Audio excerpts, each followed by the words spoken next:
আসসালামু আলাইকুম। চতুর্থ শ্রেণীর শিক্ষার্থীরা, তোমাদেরকে গণিত ক্লাসে স্বাগত জানাই।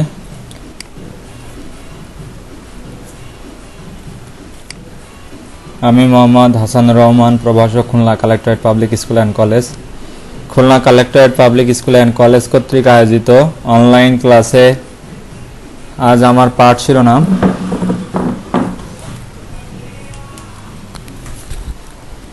উপাত্ত সংগ্রহ ও বিন্যস্তকরণ, দ্বাদশ অধ্যায়।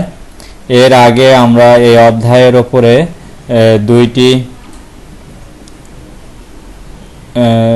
দুইটি ক্লাস নিয়েছি।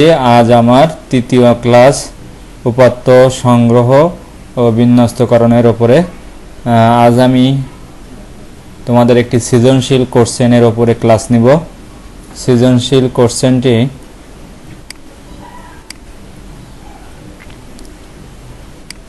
আমরা পড়ি। প্রথমে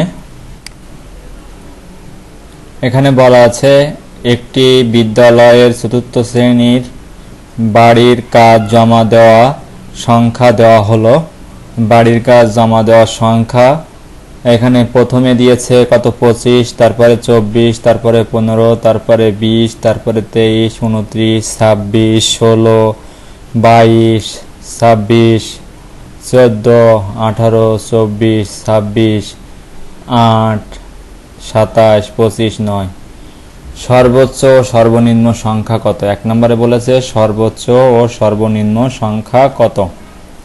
তাহলে সর্বোচ্চ ও সর্বনিম্ন সংখ্যা আমরা এর ভিতর থেকে যদি দেখি, তাহলে আমাদের সর্বোচ্চ সংখ্যা হলো 29 আর সর্বনিম্ন সংখ্যা হলো কি 8। তাহলে প্রিয় শিক্ষার্থীরা, আমার প্রথম কোশ্চেন হলো সর্বোচ্চ ও সর্বনিম্ন সংখ্যা কত। তাহলে সর্বোচ্চ ও সর্বনিম্ন সংখ্যা মানে এর ভিতর থেকে সবচেয়ে বড় সংখ্যা কত? বড় সংখ্যাকে বলা হবে সর্বোচ্চ সংখ্যা, আর ছোট সংখ্যাকে বলা হবে সর্বনিম্ন সংখ্যা। তাহলে আমরা এই ক্ষেত্রে অ্যানালাইসিস করে এটাকে পড়ে আমরা দেখলাম যে সবচেয়ে বড় সংখ্যা এটা কিন্তু সবগুলো একসাথেই। তাহলে এখানে আছে 29 হলো সবচেয়ে বড়, আর সবচেয়ে ছোট হলো কি 8। তাহলে আমরা সমাধান দেখলাম। সমাধান, সর্বোচ্চ সংখ্যা 29 আর সর্বনিম্ন সংখ্যা হলো 8।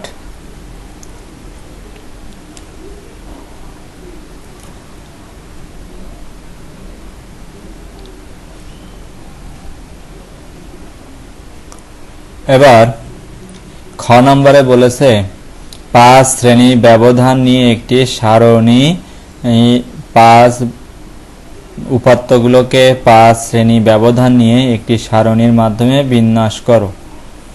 তাহলে উপাত্তগুলোকে 5 শ্রেণী ব্যবধান নিয়ে একটি সারণীর মাধ্যমে বিন্যাস করো। তাহলে 5 ব্যবধান নিয়ে আমাদের একটি সারণী তৈরি করতে হবে। তাহলে সারণী তৈরি করতে গেলে আমাদের দেখো, এখানে সারণীতে আমাদের 3টি কলম হবে, শ্রেণী ব্যবধান, ট্যালি আর সংখ্যা। তাহলে শ্রেণী ব্যবধানটা আমরা কিভাবে বসাবো সেটা আমাদেরকে শিখতে হবে। তাহলে শ্রেণী ব্যবধান আমরা দেখো এখানে কয় শ্রেণী ব্যবধান নিয়েছে? 5। তাহলে আমরা এখানে প্রথমে আমরা লিখব আমাদের সবচেয়ে ছোট যে সংখ্যাটি ছিল, আমাদের সবচেয়ে ছোট সংখ্যাটি ছিল কি 8, সর্বনিম্ন সংখ্যা ছিল কি 8। আমরা এই সংখ্যাটি প্রথমে লিখব। তাহলে প্রথমে লিখলাম 8। আমাদের শ্রেণী ব্যবধান বলেছে কত? 5। তাহলে 8, তাহলে আমরা গুনব 8, 9, 10, 11, 12। তাহলে 5 শ্রেণী ব্যবধান মানে হলো 12 আসে। এবার 12-র পরের সংখ্যাটি আমরা এখানে বসাবো। তাহলে 12-র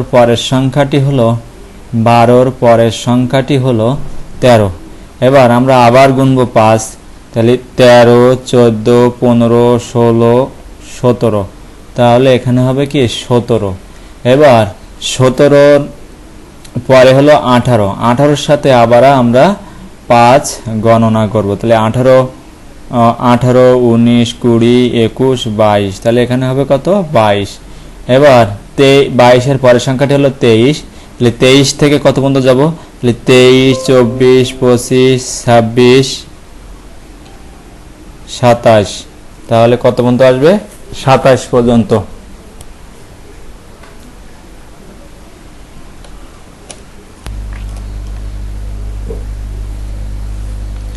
তাহলে আমাদের আসবে কত, 27 পর্যন্ত। এবার 27-এর পরে আসবে হলো 28, 28-এর সাথে আবার 28, 29, 30, 31, 32 পর্যন্ত। এখন তোমাদের এই বিষয়টি খেয়াল রাখতে হবে, আমরা শুরু করব সবচেয়ে সর্বনিম্ন সংখ্যা দিয়ে এবং এই প্রক্রিয়া অব্যাহত থাকবে যতক্ষণ না পর্যন্ত আমাদের যে বড় সংখ্যাটি ছিল, বড় সংখ্যাটি কত ছিল, 29 অন্তর্ভুক্ত না হওয়া পর্যন্ত। দেখো আমাদের 28 থেকে 32 এর ভিতরে কিন্তু 29 সংখ্যাটি অন্তর্ভুক্ত হয়ে গিয়েছে, অতএব আমাদের এই পর্যন্ত করলেই হচ্ছে, মানে আর ক্লাস নেওয়া লাগতেছে না, শ্রেণী নেওয়া লাগতেছে না। এবার আমরা টালি মার্ক বসাবো, টালি। তাহলে আমরা শিখেছিলাম টালি কিভাবে বসাতে হয়। তাহলে দেখো আমরা টালি এভাবে বসাবো। প্রথমে আছে কত, 25, তাহলে আমাদের 25 কোন ঘরে আছে, 25 আছে হলো 23 থেকে 27 ঘরের ভিতরে, তাহলে এই ঘরে একটি দাগ দিব। তারপরে আবার দেখবো কত, 24, তাহলে 24 কোন ঘরে আছে, 24 আছে আবারও 23 থেকে 27 ঘরে, তাহলে এই ঘরে আরেকটি দাগ দেবো, তাহলে দুইটি দাগ হলো। এবার আবার দেখবো কি 15 আছে, কত, 15, তাহলে 15 আবার কার কোন ঘরের ভিতরে, 15, 13 থেকে 17-র ভিতরে, তাহলে এই ঘরে আরেকটি দাগ দিব। এভাবে আমরা পর সংখ্যাগুলো বসাবো। 20, তাহলে 20 আবার আমার কোথায় আছে, 20 আছে 18 থেকে 22-এর ভিতরে, তাহলে এখানে একটি দাগ দিব। 20-এর পরে আছে 23, তাহলে 23 আবার 23 আছে এই ঘরে, তাহলে এই ঘরে 23 থেকে 27-এর ভিতরে, তাহলে এই ঘরে আর একটি দাগ দিব। এবার 29 আছে 28 থেকে 32-এর ভিতরে, তাহলে 28 থেকে 32-এর ভিতরে এখানে একটি দাগ দিব। আবার আছে 26 হলো 23 থেকে 27-এর ভিতরে, তাহলে এখানে আর একটি দাগ দিব। তারপর আছে 16,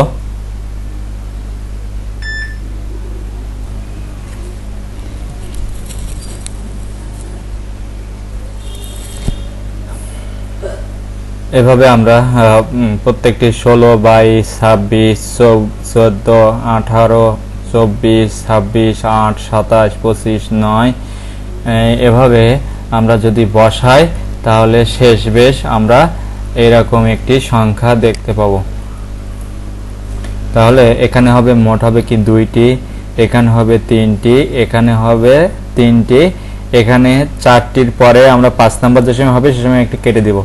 কেটে দেওয়ার পরে আবার নতুন করে শুরু করব। তাহলে এখানে হবে 9টি, তাহলে 9টি মানে এখানে 5টি আর 5টি, এখানে 6, 7, 8, 9। এবার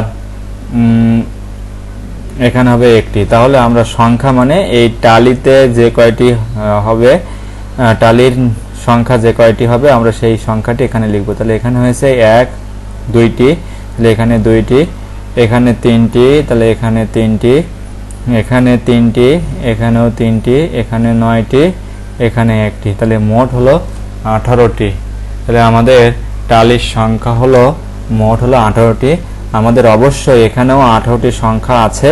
18টি সংখ্যার চেয়ে যদি কম বেশি হয় তাহলে বুঝতে হবে আমার অঙ্কটি ভুল গিয়েছে, অর্থাৎ আমার বসানোটি ঠিক হয়নি। এখন এটা নিশ্চয়ই তোমরা বুঝেছ প্রিয় শিক্ষার্থীরা। এবার আমরা দেখব সারণীকে স্তম্ভলেখের মাধ্যমে উপস্থাপন করো। অর্থাৎ আমাদের যে সারণীটি আছে, অর্থাৎ সারণীটি আমরা এই তৈরি করেছি, এই সারণীটি স্তম্ভলেখের মাধ্যমে উপস্থাপন করো।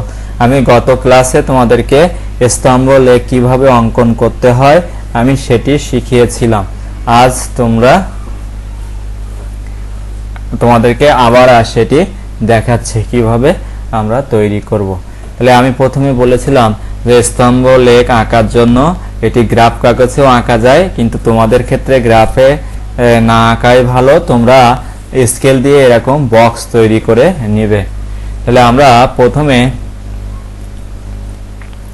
এরকম এই সাইডে যেহেতু আমাদের সর্বোচ্চ সংখ্যা আছে কয়টি 9টি, তাহলে এভাবে 10টি সংখ্যা ঘর কেটে নিব। তাহলে একই মাপে অর্থাৎ আমরা স্কেল দিয়ে 1 2 এরকম ভাবে সম মাপে আমরা বিন্দু স্থাপন করব। এই সাইডেও ওই একই রকম ভাবে বিন্দু স্থাপন করব। বিন্দু স্থাপন করার পরে আমরা এভাবে যোগ করব। আবার ঠিক তেমনি এখানেও একটি বিন্দু নিব, আবার এখানেও একটি বিন্দু নিব, সমদূরভাবে নিয়ে আমরা এরকম আগে প্রথমে একটি বক্স তৈরি করে ফেলব। তাহলে তোমরা নিশ্চয়ই বুঝেছো কিভাবে বক্স নিব। তাহলে বক্স নিতে গেলে আমরা বক্স করতে গেলে আমরা প্রথমে এই সাইডে একটি দাগ দিয়ে নিব, নেওয়ার পরে এই সাইডেও আরেকটি দাগ দিয়ে নেব। এই দুই সাইডে দাগ দেওয়া হয়ে গেল। এবার এই সাইডে আমরা স্কেল ধরে বিভিন্ন মাপে মানে একই রকম মাপে আমরা কয়েকটি বিন্দু স্থাপন করব। ঠিক একই রকম ভাবে আমরা এই সাইডেও স্কেল দিয়ে একই রকম ভাবে বিন্দুগুলো স্থাপন করব। বিন্দুগুলো এই বিন্দুর সাথে এই বিন্দু যোগ করব, এই বিন্দুর সাথে এই বিন্দু যোগ করব, তাহলে এরকম সরলরেখা তৈরি হয়ে যাবে, শুধুমাত্র আড়াআড়ি লেখা হয়ে যাবে। এবার লম্ব রেখা আঁকার জন্য ঠিক এই সাইডেও একই মাপে একই দূরত্বে এক বিন্দু নিব, এভাবে বিন্দু নিব, একটা বিন্দু, দুটো বিন্দু, তিনটে, এইভাবে বিন্দু নিব।